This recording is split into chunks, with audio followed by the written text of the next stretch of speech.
它被称为美日双方最公平的一次战役，它是日本海军在太平洋上的第一次受挫，它使美国海军从中认识到了航空母舰编队作战将是未来海战的主要模式，它就是珊瑚海海战。做视频不易，求观众老爷们点个赞，小编跪谢。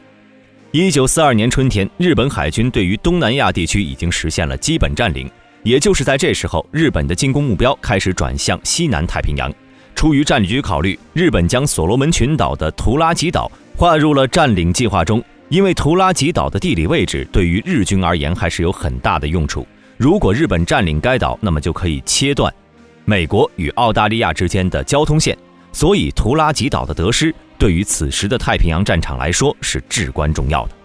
日本海军为了这次行动，派出了日本海军联合舰队的精锐部队，原中一海军少将指挥的第5航空战队。这支部队不仅参与过偷袭珍珠港，随后还西出印度洋与英国海军几番较量，仅用了几个月的时间就转战数万里。除此之外，日本海军的瑞鹤号和翔鹤号2艘大型航空母舰以及120余架舰载机也在其中。另外还有2支舰队是由后藤海军少将指挥，拥有着4艘重巡洋舰和翔凤号轻型航空母舰和1支运兵船队。由坐镇西南太平洋日军拉包尔基地的井上成美海军中将统一指挥的这3支舰队。日军的作战计划是由后藤舰队掩护登陆部队，占领西南太平洋要地莫尔兹比港，第5航空战队则在空中机动作战，寻机消灭美军航母，夺取珊瑚海的制海权。但是在日本海军开始行动之前，就已经被美国海军情报部门所获悉。美太平洋舰队司令尼米兹上将在经过一番深思熟虑之后，也将目光转向了珊瑚海。这片由无数珊瑚礁所组成的海域，南北长1000里，东西宽800里，海区呈不规则的长方形，虽然在平时并不起眼，但是地理位置尤为重要。这里西靠澳大利亚东海岸，东面有所罗门群岛，南面是新卡里多尼亚群岛，北面是新几内亚和新不列颠，2个门栓一样的大海岛，而且这里的南北2个出口距离珍珠港和东京只有3000里。而在推断出日本海军的意图之后，尼米兹认为珊瑚海对于美军而言非常重要，要守住这里，他立刻派出了太平洋舰队，此时能调遣的所有兵力，全力赶赴到珊瑚海迎击日军。拥有140余架舰载机的列克星顿号和约克城号2艘航空母舰奉命向珊瑚海进发，还有一些零散的美军舰艇也被命令开赴珊瑚海。一时间，这片不起眼的海域是战云密布，充满杀机。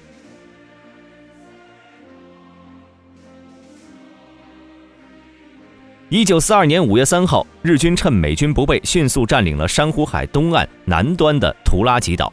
刚刚抵达图拉吉岛的约克城号航空母舰在次日清晨出动舰载机，对占领图拉吉的日军进行了轰炸。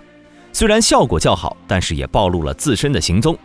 日本第5航空战队也在得知了珊瑚海发现美军航母之后，便从所罗门群岛南端进入到珊瑚海。约克城号急忙趁夜间南撤，在与列克星顿号会合之后，进入临战态势。美日双方4艘航空母舰便在面积不大的珊瑚海开始了捉迷藏游戏。每天天还未亮，双方便派出战机四处侦察，搜索对方位置。而此时正值雨季的珊瑚海上，这种搜索无异于大海捞针。这种情况一直持续到了5月7号，在茫茫大海上经过3天的搜索之后，日军一架侦察机在黎明时分向舰队报告，发现了美军航母。日军指挥官袁忠一欣喜若狂，立刻下令了进攻命令。瑞鹤号和翔鹤号上随即升空了近80架日军战机，飞赴目标海域。但是在日军飞行员到达目标海域上空之后，却发现这里只有一艘美国游轮，在一艘美国驱逐舰的掩护下秘密航行。侦察机的错误情报使得日军飞行员大失所望，只得将怒火投向了美国游轮和驱逐舰。没有一会儿，游轮身中数弹，燃起冲天火焰，美国驱逐舰也被炸为2截。而巧合的是，美军舰队也因为侦察机的情报错误，匆忙起飞了90余架战机，但是到达现场之后却发现只是2艘日军巡洋舰。不过让美军喜出望外的是，因为战机航线的偏离，正在航行的日本轻型航空母舰翔凤号被美军舰载机发现了，随即对其开始了进攻。这场遭遇战仅持续了很短的时间就结束了，翔凤号身中数弹被美军击沉。5月8号，珊瑚海之战终于迎来了戏剧化的决战时刻。美日双方在度过了一个最漫长的黑夜之后，未待天明，双方侦察机几乎同时升空搜索，两军的航母上也是一片忙碌的景象，为即将到来的空战做准备。早晨刚过，双方侦察机几乎同时发现了对方航空母舰，双方舰载机收到命令之后立刻升空，直扑对方航空母舰，最后决战已然开始。刚过10点，近40架从美舰约克城号上起飞的舰载机飞临日本舰队上空，随即发起了攻击。日舰翔鹤号首当其冲，在身中3枚重磅炸弹后燃起熊熊大火，只得迅速脱离战场，狼狈撤离。而瑞鹤号则因躲进暴雨区没有损伤。几乎就在同一时刻，90架日军舰载机也对美军舰队展开了攻击。美舰约克城号因率先中弹失去战斗力，只得脱离战场。随后列克星顿号因未反应过来，在本身中4枚炸弹后，舰体内部发生大爆炸，燃起大火，同翔凤号一样沉入到珊瑚海。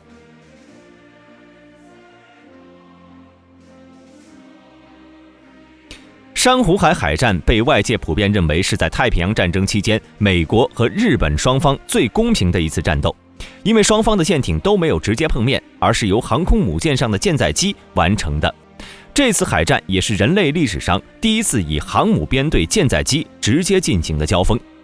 这次海战，美日双方虽然均损失着一艘航空母舰，但是相对于日本损失的一艘轻型航空母舰而言，美国损失的则是一条重量级的航空母舰。从战术层面上来看，日本是这一次海战的胜利者，但是如果从战略层面上来分析的话，日军的结果是失败的。因为所罗门群岛的图拉吉岛并没有被日本人完全控制，所以澳大利亚依然会对日本在太平洋战场上造成极大的威胁。而当时的日本海军也非常清楚，如果不能孤立澳大利亚，那么同盟国很有可能会将澳大利亚作为在太平洋上反攻日本的最大前进基地。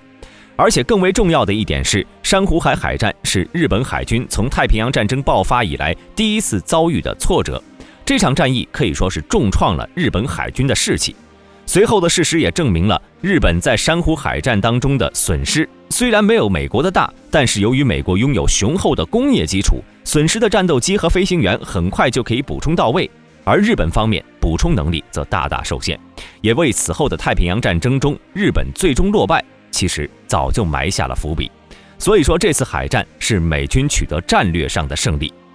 本期视频就到这里，喜欢的朋友可以点赞、关注、加评论，我们下期再见。